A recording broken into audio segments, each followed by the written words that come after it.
চোখকে যদি আপনি হেফাজত করতে পারেন, তাহলে আল্লাহ সুবহানাহু ওয়া তাআলা আপনার জন্য কি ব্যবস্থা রেখেছেন আপনি জানেন না? যদি আপনি আপনার চোখটাকে হেফাজত করতে পারেন, আপনার চোখ যদি আপনি হেফাজত করতে পারেন, আল্লাহ সুবহানাহু ওয়া তাআলা আপনার লজ্জাস্থানকে হেফাজত করে দেবেন।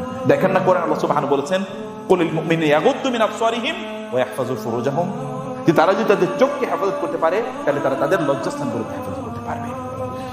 আপনার চোখ দিয়ে আপনি কোন দিকে তাকাচ্ছেন? আপনি কি দেখছেন? যেই চোখ দিয়ে আপনি মহান আল্লাহ সুবহানাহু ওয়া তাআলাকে দেখতে চান, দেখার প্রত্যাশা করেন, সেই চোখ দিয়ে আপনি অশ্লীল দিকে কিভাবে তাকান? আমি গল্প পড়েছিলাম, ইউনিভার্সিটিতে, ইসলামিক ইউনিভার্সিটি মালয়েশিয়াতে একটা কনফারেন্স হচ্ছে। সেই কনফারেন্সে সেখানে জয়েন করেছে অনেক অনেক কনফারেন্স যারা পেপার প্রেজেন্ট করে। আমি এরকম বহু কনফারেন্সে পেপার প্রেজেন্ট করেছি। কনফারেন্সে পেপার প্রেজেন্ট করছে, সেখানে দুইজন বসা, দুই ইয়াং ম্যান, এর পাশে আরেকজন ইয়াং ম্যান বসা, কিন্তু গোটাটা কনফারেন্সে একজন নারী তার পেপার প্রেজেন্ট করছে। গোটা প্রেজেন্টেশনের সময় এই ছেলেটি নিচের দিকে তাকিয়ে আছে। ইয়াং ম্যান, তার নাম মাহমুদ, নিচের দিকে তাকিয়ে আছে। তার পাশে যিনি আরেকজন paper presenter, scholar, teacher, university teacher, তিনি তাকে জিজ্ঞেস করছিলেন যে ওইদিকে একটু তাকাবেন, আপনার কোনো কোয়েশ্চেন? না, I don't have any question. আপনি কিছুই বলবেন? No, I have nothing to say. ঠিক আছে, ভালো। একবার তাদেরকে তাকাবেন না, দেখেন না উনি কি বলে। এটা কেমন দেখা যাচ্ছে? আপনি একবার তাকাচ্ছেন না, কোনো কথা বলছেন না। আলোচনা শেষ, কনফারেন্স শেষ, তিনি তাকে চায়ের চত্বরে তাকে বললেন, ভাই আপনি ওইদিকে কেন তাকালেন না তার দিকে? একবার আপনি কেন তার দিকে তাকালেন না? তিনি বললেন, কোরআনের একটি আয়াত আমাকে তার দিকে তাকাতে নিষেধ করেছে, বারণ করেছে। কি? উজুহু ইয়াওমাইযিন নাযিরা ইলা রাব্বিহা নাযিরা। একদল চেহারা সেই দিন হবে উজ্জ্বল, তারা তাদের রবের দিকে তাকিয়ে থাকবে জান্নাতে।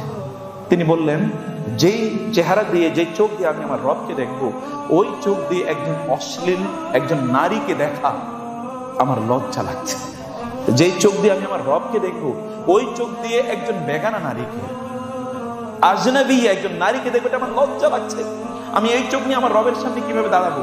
তিনি যদি আমাকে বলেন, তুমি লজ্জা লাগে না তোমার এই চোখ দিয়ে তুমি আমাকে দেখতে এসছো, আমাকে দেখার স্বপ্ন দেখছো তুমি, যেই চোখ দিয়ে তুমি এরকম অশ্লীলতা দেখলে? তিনি বলে, সেই কথা তো আমাকে, সেই কারণে তো আমাকে ওই দিকে তাকাতে দেয়নি।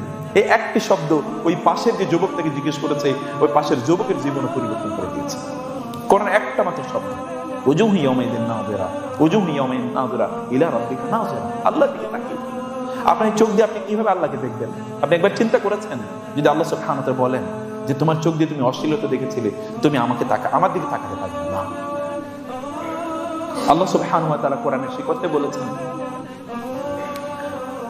ওমান আ'রাদা আন যিকরি ফাইন্না লাহু মাঈশাতান দানকা ওয়া নাহশুরুহু ইয়াওমাল কিয়ামাতি আ'মা قال رب لما حشرتني أعمى وقد كنت بصيرا قال كذلك أتتك آياتنا فنسيتها وكذلك اليوم تنسى। যে তুমি এই চোখ দিয়ে তুমি অশ্লীল কাজ করবে, আর আখিরাতে আমি তোমাকে চোখ দিয়ে, উজ্জ্বল চোখ নিয়ে আমি তোমাকে তুলবো না। তুমি যেহেতু আমাকে ভুলে গিয়েছিলে, এই চোখ দিয়ে তুমি হারাম দর্শন করেছো, এই জন্য কিয়ামতের দিন আমি তোমাকে অন্ধ হিসেবে উত্থাপন করবো। সেদিন আপনি তো অন্ধ, কিছুই দেখবেন না, সেদিন অন্ধ হিসেবে আপনি উত্থিত হবেন।